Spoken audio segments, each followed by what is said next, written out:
Everybody, what's going on? Welcome back to another video. We got some more Powerstroke content here, some more PMF parts we're throwing on this bad Jerry. I'm gonna show y'all what I got, powder coated, the parts I got. The stuff we're gonna tear apart, I'm probably gonna do like a, I don't know, I'll probably break these videos into like 2 or 3 videos that are like shorter, like specific items, like here's how you install a diff cover and new fluid. Here's how you put the PMF solid mount track bar on. Here's how you put the tie rod bar and the new tie rods on. I'll just break it down like that. I think shorter videos so you guys can look up actually the certain things you want rather than watching one long video. So yeah, I'm gonna dive in here, show you what we're gonna do in this video. I think we're going to do the PMF diff cover with new fluid inside the diff cover, Ford Motorcraft. So I'm gonna show you guys how to do that. Torque spec, tighten it down, silicone, RTV, blah, blah, blah. The whole 9 yards. So we're gonna go through that here. We'll start this video off like that. So first and foremost, I gotta show y'all what I got, what we're operating with here.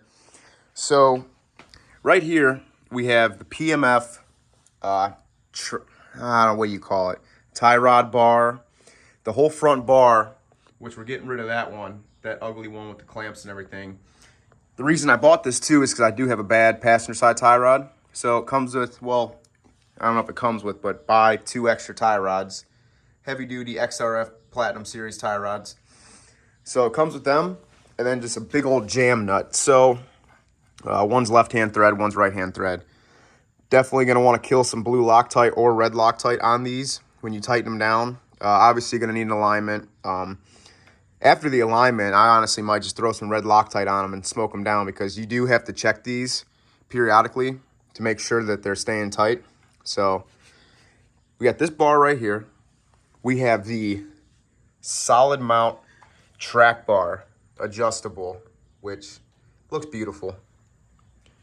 Definitely nice. So I do have a bad ball joint in my track bar, my stock one, and it sucks, man. These Ford ones are Moog. I think it's just Moog shit. Don't buy Moog. Spend the extra money, get some PMF. It's 100% worth it. Customer service is awesome. Trevor is awesome. That dude is a scientist. I'm going to call him Picasso, Einstein, whatever. He is just amazing. So that's what we're operating with. I got some diff cover fluid. We'll go through that. I got my Bilstein shocks. Yes, there's no boots on them. Oof. I know. Next thing we got is when you buy the solid mount track bar, you have to get their drop bracket. So I got the PMF drop bracket, which, I mean, these are beautiful welds, man. I ain't gonna lie. It's like a sore dick. Can't beat it. You already know. So you got this. We'll end up drilling an extra hole or 2. Comes with some hardware. You do get a new pitman arm with it. So we got that. Got the new pitman arm sector nut. Some red Loctite already on it. That gets torqued to like 450 foot-pounds, I believe, which is a lot. So I have my striker stabilizer kit that I had already had blue, and I had blasted. Padone did it, and then he powder coated everything silver to keep everything the same. So that all looks good. I got some new grade 8 hardware for my brackets themselves. I've had these for a couple years now. And then here is the PMF front diff cover. So this is what we're going to walk through today. We'll throw this on. We'll probably throw that bracket on that bolts to it just to tighten everything down. And yeah, I'll show y'all how to do that. It comes with 5/16 bolts, brand new. And we're going to put some 80-90 weight fluid in it.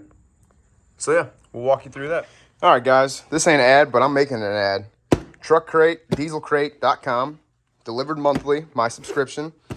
Comes on the, what is it today? The 13th, 14th of every month. We're going to show you what we got this month. Truckcrate.com. So we got some stickers. Gotta love the stickers. No spark plugs needed, absolutely.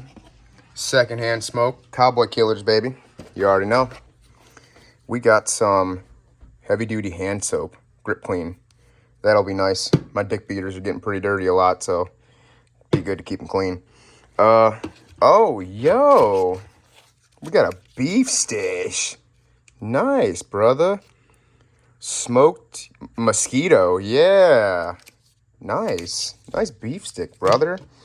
And then we got this badass shirt that says Destination Soot City, baby. Diesel Crate.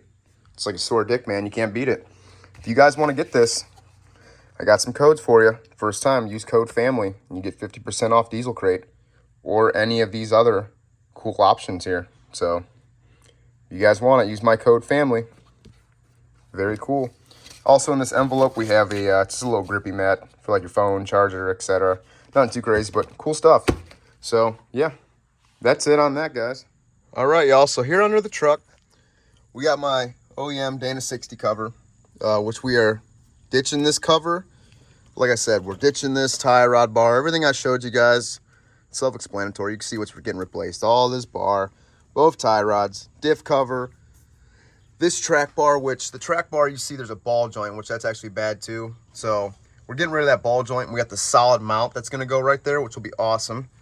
The pitman arm, don't mind all my paint marks right here of me getting the marker working, but I marked some on the gearbox and the spline itself just to make sure everything's lined up when I take everything off.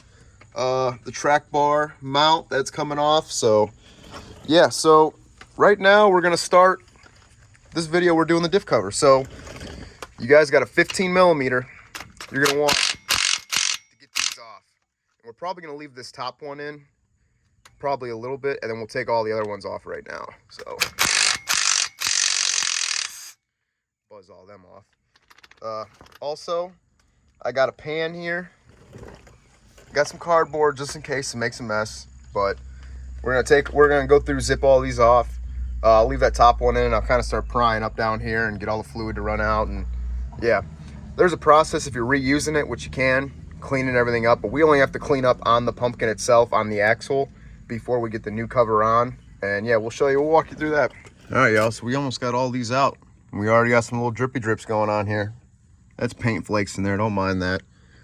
Fluid don't look too bad, which is a good thing. It's 67,000 miles in this bad Jerry. Little tip for you guys. With the tie rod bar in the way, yeah, I can take it off right now. But, I mean, generally, if you're changing your fluid on this, you're not going to have this off, or you're not going to have to take all of it off. So a few of these down here are pretty tight, and you can't get in there with my impact. I mean, you can use a swivel to get in there, so you could do that. But just another trick to show you guys. Get like it's a little breaker bar if you don't want to mess up the teeth on your ratchet. Get a breaker bar, get it on there, and then pretty much just shock the bolt.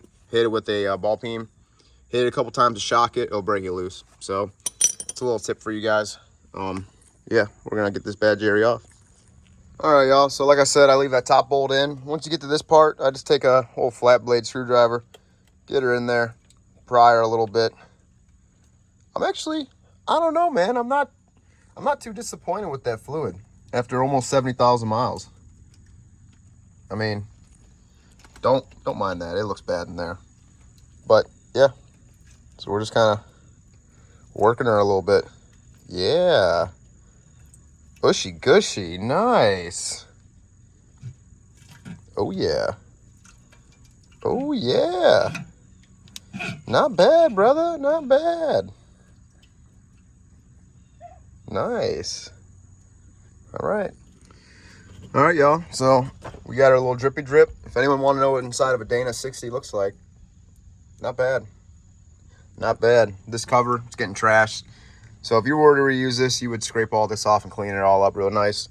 So this, we're going to do a series of events here and see which works the best. I have some scrapers. I'll show you all that. We're going to scrape it. I got some razor blades. It's a good tip, or some Scotch-Brite pads to really clean that up. So we're gonna dial this cover in before we get the new one on. Another thing too, which I mean you'd probably know if you had problems, but this big pinion gear or whatever, just want to make sure there ain't nothing sharp on it. These are not supposed to be sharp, so I mean you'd be having problems, but everything's pretty mint. Nice and lovely in there. Yeah, we're gonna clean all that gunk up. If you do, try to wipe the inside of that out too. You don't want to get anything in there. If you do hit it with a Scotch-Brite wheel, just make sure nothing's floating in there. Because I mean, everyone, you know how this works. I mean, this spins and it just circulates. The fluid goes up and down and blah, blah, blah. And yeah. So yeah, we're going to keep on going. Tech tip number one, guys. Just from my experience with gearboxes, cover all that shit up. Because this silicone and everything you're about to clean up, I mean, the pinion sticks out a little bit. So this shit's going to want to just fling everywhere. this fluid in here, over here, it could fling anywhere down here. I don't give a fuck. But I don't want it to get in there because, I mean, you do not want to get any of that shit in there. You want to keep it clean. You don't want any of that shit getting turned up in there. I mean, it's just silicone. I know that. But this will just save you a ton of headache in the long run. Because, I mean, I'm going to make a mess here. I mean, look at this shit. It's going to be everywhere. So, just a tech tip. Starting out with the scraper. We're going to scrape it. Maybe razor blade. And then Scotch-Brite in that order. So, yep, that's where we're starting. But this will help you right here. All right, guys, so this right here, that's money. Look at that. You want a nice and clean surface when you're doing this before you get the RTV. So, solid paper towels, tip. Took my scraper right there. Got all the big chunks off. And then get you one of these, little right angle grinder with a Scotch-Brite pad. Now, no, I'm not saying don't get your 30 grit sandpaper. You don't want to take metal away. You want to take gasket material, surface rust. That's it. Maybe not even surface rust, but just the thick stuff. So get you a little Scotch-Brite pad, and then it just cleans up really nice. So that's the result right here. I went over with a razor blade real quick at the end just to double check. And then, yeah, sprayed everything down with brake clean. Wiped it down a couple times, make sure we get it nice and clean so everything seals nice. So now we're gonna get ready to throw the cover on, seal it up with some black RTV. All right, y'all. I got my new bolts, 5/16. They got blue Loctite on them. That's all cleaned up, ready to go.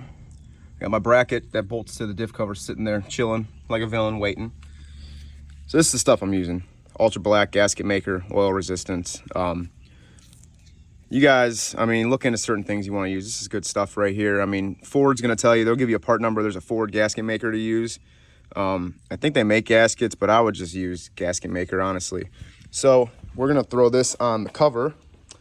The cover is cleaned as well. So I'm not going to film and do this because I'm not left-handed, but I'm going to go around here, and I'm going to go around the bolt. I'm going to go around here, go around the bolt. You don't got to go too crazy, just a nice little line. Go around the bolt, you know, nothing too crazy. So we're going to do that. And then you have a certain amount of time. I wouldn't wait too long. I'd do it as quick as you can, get it on and tighten the bolts down. But you might have like 5-10 minutes. I don't know. It'll start drying pretty fast. So yeah, we're going to slap her on there. All right, guys, it's on. Gasket maker. We ain't wasting no time. We're throwing her on. All right, y'all. So the cover is going on. You're witnessing it. All these bolts, start them by hand. And I'm just ratcheting just to get everything on there right now. So we're gonna do that, hit it with the impact, we'll get this bracket on, we'll film some more, we'll show you. Man, that already looks so good, guys. So I got my stabilizer bracket bolted up, got all the bolts in, blue Loctite on them, everything's tight right now. I'm gonna go and torque everything. These Dana 60s, you can torque them 30 to 40 foot-pounds. I'll probably go 35 just for shits and giggles. So yeah, we're gonna torque everything down and let it dry.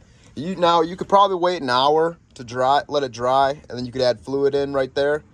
And I'm gonna wait probably a couple hours, few hours. Just I like to be safe. I like everything to be perfectly sealed. And then we'll take this out, and then we'll add some fluid in there.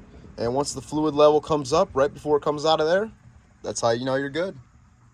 Now, you don't gotta torque this. I guess if you want, you can use an impact and get them all good and tight, but that's not what we're operating with here. So yeah, man. Already looking sweaty. I like it, y'all. So we got everything torqued down. I ended up going 40 foot-pounds, just be a little safe. I mean, it don't really matter. 30 to 40. So that's what we got so far. So that is changing out your diff cover on a Dana 60 on a 2015 Ford F-250. I believe this is 99 to 22, man. I mean, they stay faithful, these Dana 60s. They've been good to them. So we're going to let this dry. Like I said, you could probably wait an hour, but I'm going to wait a few hours, let it dry. I like to just do a little bit more because, I mean, it ain't cost me nothing. It's not like I'm driving it today. So let it dry, and then we'll show you. We'll put some fluid in her, and we'll call her a day. We'll start working on some other projects, guys. All right, y'all. It's dark time out. I guess that's what we're going to call it. The diff cover, you guys saw me finish that up, so I was gonna add some fluid in. It's been about 3.5 hours, but I'm gonna wait 24 hours to let it cure. So I'm not gonna upload that in this video. I mean, it's self-explanatory. You got the plug right there. You just fill it up in there until right before it starts coming out of that plug. Before it starts coming out of that plug, put put the plug back in, call it a day. You're good to go. So thanks for watching. Hopefully this helped you guys. Next couple of videos will be, you know, track bar, everything else I explained and show you. So thanks for watching. Like, comment, subscribe, y'all. Peace. Oh yeah, I forgot too. If anyone wants to know what to run, it's this 80/90 premium. It says rear axle, but this is what it calls for in the front end. So I think it's like I got 3 quarts. I forget what it actually is. 2.9. I don't know what it actually is, but whenever you see that stuff coming out right before it comes out, that's when it's good. So this is what you should run, 80/90 per the manual, what it says. So yep.